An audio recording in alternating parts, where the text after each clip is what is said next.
My ex-wife spent 6 months telling everyone in our small town, my employer, my church, our kids' school, that I had a gambling addiction and had destroyed our finances, and people believed her. Our entire savings was actually untouched in an account she had no access to. I waited until she filed for divorce to let the bank statements speak. What she did not know, and what I did not correct, was that our entire savings, every dollar we had set aside across 11 years of marriage, was sitting completely untouched in an account she had never once touched and could not access. $83,000. Not a single withdrawal made in bad faith. Not a casino chip, not a sports betting app, not a scratch ticket. Clean as the day we opened it. I let her talk. I let her walk through every social circle we shared and poison the water. I let people at church give me that particular kind of look, the one that is half pity and half judgment. I let my supervisor pull me aside and ask, in the most careful language he could find, whether I needed some kind of assistance program. I said I was fine. I said things were complicated at home. And I waited. I waited until she filed for divorce. Because the moment she filed, Discovery became available to me. And Discovery does not care about the story you told the principal. To understand how we got there, you need to understand who Sandra was before the marriage started breaking apart, and who I was in relation to her for most of those 11 years. Sandra grew up in this town. Her family had been here for 3 generations. Her father had run a hardware store on the same block for 30 years before he retired, and her mother had taught 4th grade at the elementary school where our own kids eventually enrolled. She had roots here that went so deep they were structural. She knew everyone, and everyone knew her family, and that currency of familiarity is worth more in a small town than almost anything else. I was not from here. I had moved to the area for work about a year before we met, a structural engineer with a firm that did municipal contracts across the county. I had no family nearby. I had colleagues, a few friends I had made through a recreational softball league, and eventually Sandra. When we married, I married into her social world almost entirely. Her friends became our friends. Her church became our church. Her family's standing became a kind of borrowed shelter for me. For most of the marriage, that was fine. Sandra was warm and organized and genuinely good at building a life. We had 2 kids, Marcus and Lily, and we bought a house and made it into something real. I worked long hours. She managed most of the household, kept the social calendar, stayed connected with the community in ways I simply did not have the bandwidth for. I trusted her with that. I was grateful for it. The savings account was mine before the marriage. I had been a careful saver since my mid-20s, a habit I got from watching my parents struggle, and by the time we married, I had built up a meaningful cushion. We kept it separate, not out of distrust, but because Sandra had her own accounts she preferred to manage, and we had a joint checking account for household expenses that worked fine for both of us. The savings account was just there. It grew slowly. We never fought about it. It was not a secret so much as it was simply not discussed. When the marriage started to fracture, it fractured over things that had nothing to do with money. Sandra had become increasingly unhappy with my work hours, with what she described as my emotional unavailability, and with a fundamental difference in where we each imagined the next chapter of our lives going. Those conversations were real. The grievances were real. I am not going to pretend the marriage was fine right up until she invented a story about my finances. But the financial story, that was invented. The first time I heard a version of it, I thought it was a misunderstanding. A colleague of mine, a man named Dave who worked in a different department at the firm, stopped me in the parking lot one afternoon and said he had heard things were rough at home. I told him, yeah, we were going through some stuff. He nodded slowly and said, I heard it was the gambling. I looked at him for a long moment. I told him there was no gambling. He nodded again, in the way that people nod when they have already made up their mind and are simply being polite. That was the first incident. I drove home that evening thinking Sandra had vented to someone, probably one of her friends who knew Dave's wife, and the story had gotten distorted in the retelling. I told myself it would correct itself. It did not correct itself.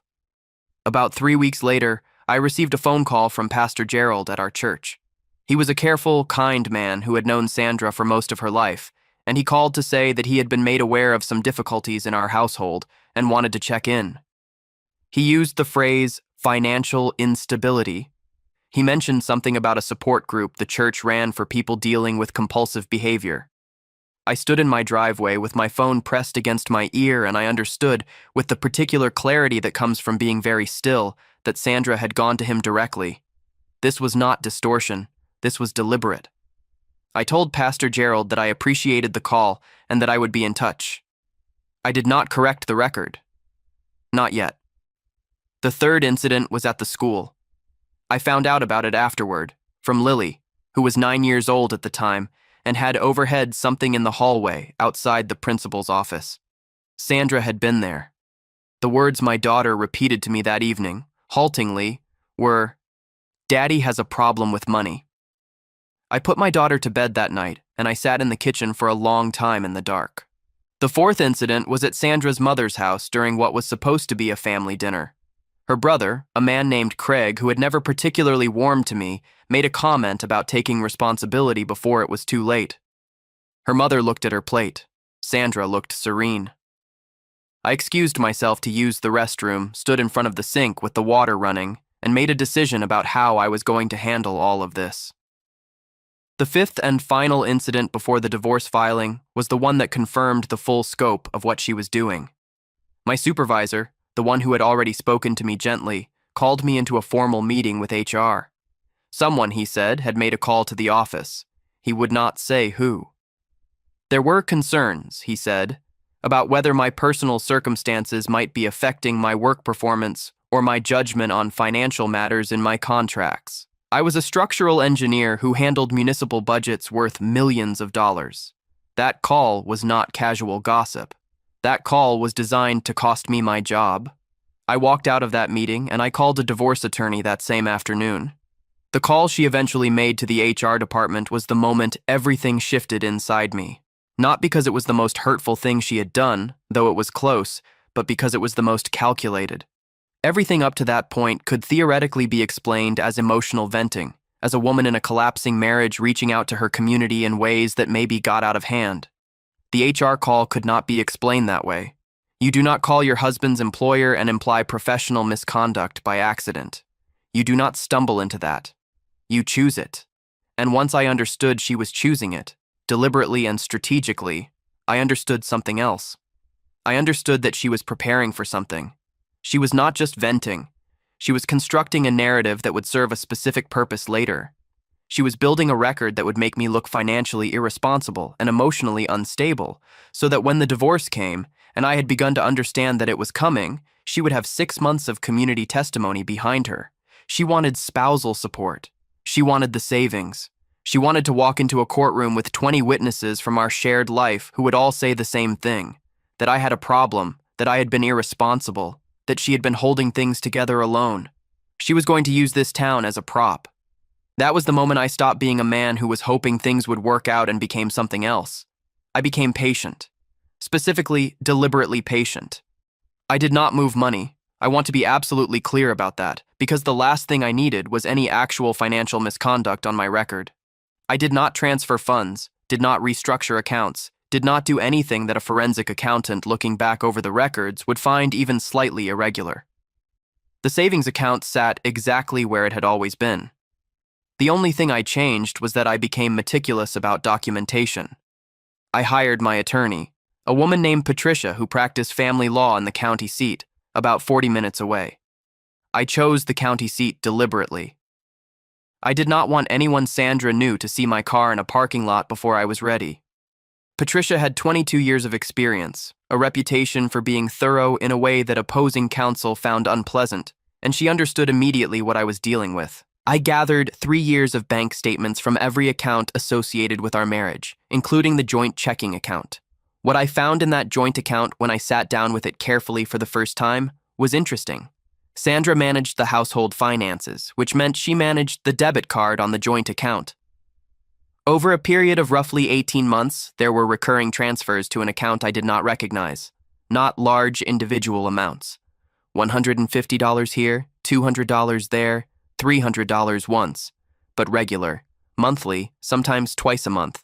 Added together across that period, It came to just over $14,000, moved to an account that was entirely in Sandra's name alone, an account she had never mentioned, and that I had never known existed. She had been quietly building her own separate fund, while she was telling everyone I had destroyed our finances. Patricia noted all of this. She flagged it under the discovery requests she was preparing. Under the divorce discovery process, both parties are required to disclose all financial accounts, all of them. Sandra would have to disclose that account, and the transfer history would be visible. Patricia told me, in her measured way, that this was going to be a very different case than Sandra was expecting to walk into. I also documented every incident in the reputation campaign as carefully as I could. I wrote down dates, what was said, who had heard it, what the impact had been. The HR meeting had generated a written record at my firm. I obtained that record. The conversation with Pastor Gerald had a date. The dinner at Sandra's mother's house had witnesses, even if they were hostile ones. I built a file. I did not contact anyone in town to correct the narrative. I said nothing. I went to work. I picked up Marcus and Lily on my scheduled days.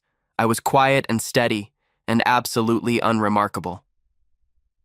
The divorce filing came on a Thursday in November. Sandra's attorney was a local man, someone who had handled half the divorces in town for 30 years and who knew Sandra's family well. His name was Richard, and he was competent in the comfortable way that people become competent when they have had the same advantages for a long time. He filed for spousal support, a claim for half of all marital assets, including the savings account, and full primary custody on the grounds of the husband's financial instability and the resulting stress on the children. The discovery requests went out from both sides within the first 2 weeks. Sandra's side subpoenaed financial records. That was expected. That was, in fact, exactly what I needed. Patricia responded to the subpoena with a complete disclosure of every account I held, including the savings account with its current balance of $83,412 and its transaction history showing no significant withdrawals at any point during the marriage, and most certainly no gambling-related activity of any kind. Patricia simultaneously issued discovery requests to Sandra's side requiring full disclosure of all accounts held in Sandra's name, individually or jointly. Sandra had to respond under oath. She disclosed the account. She had to. And the transfer history came with it. We met in the conference room of the mediator's office on a Wednesday morning in January. Sandra sat across the table with Richard. Patricia and I sat on the other side. Sandra was dressed carefully and she looked composed. The same composure I had watched her carry through 6 months of quiet destruction. Richard began by restating the spousal support request.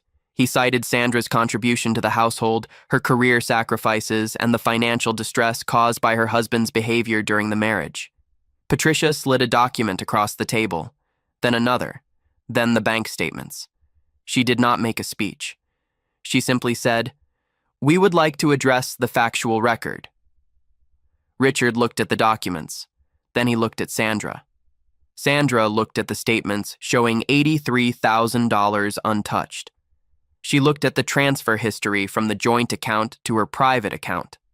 She looked at the custody petition language about financial instability next to a savings account that had not missed a month of interest accumulation in 11 years.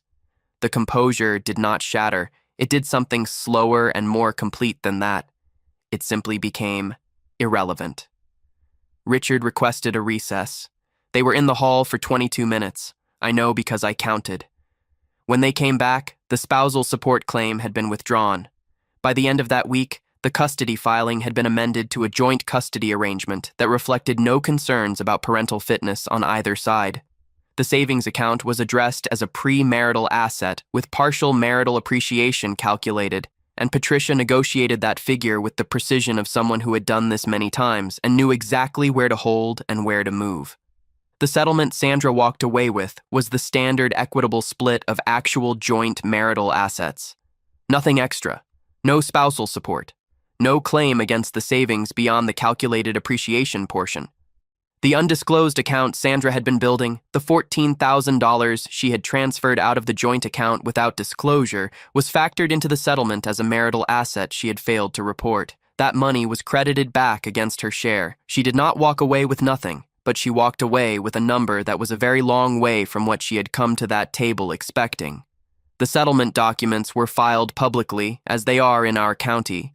Court records here are available at the clerk's office. In a town this size, people who are interested in a story will go find it.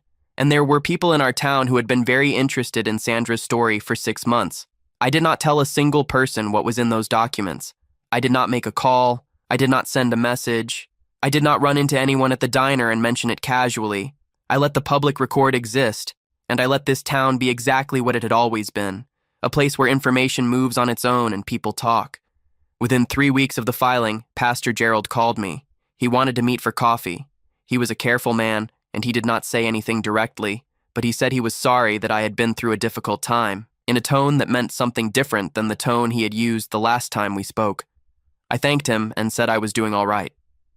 Dave from the firm stopped by my office. He did not say anything about the parking lot conversation from months earlier.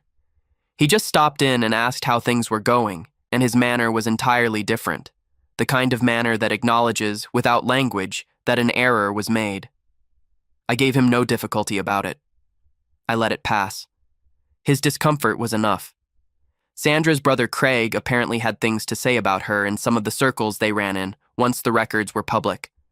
I heard about this secondhand. I did not seek it out. Her mother reportedly stopped telling the story she had been telling. The principal at the elementary school sent home a warm and slightly overcompensating note about what a great job both Marcus and Lily were doing. My supervisor formally closed the HR file. He came to my office and told me directly that the matter had been reviewed and found to have no basis, and he said it with the particular discomfort of someone who understands they were used. I told him I appreciated the closure. I meant it. It is almost 14 months since that Wednesday morning in the mediator's conference room. Marcus is 12 now. Lily turned 10 in October.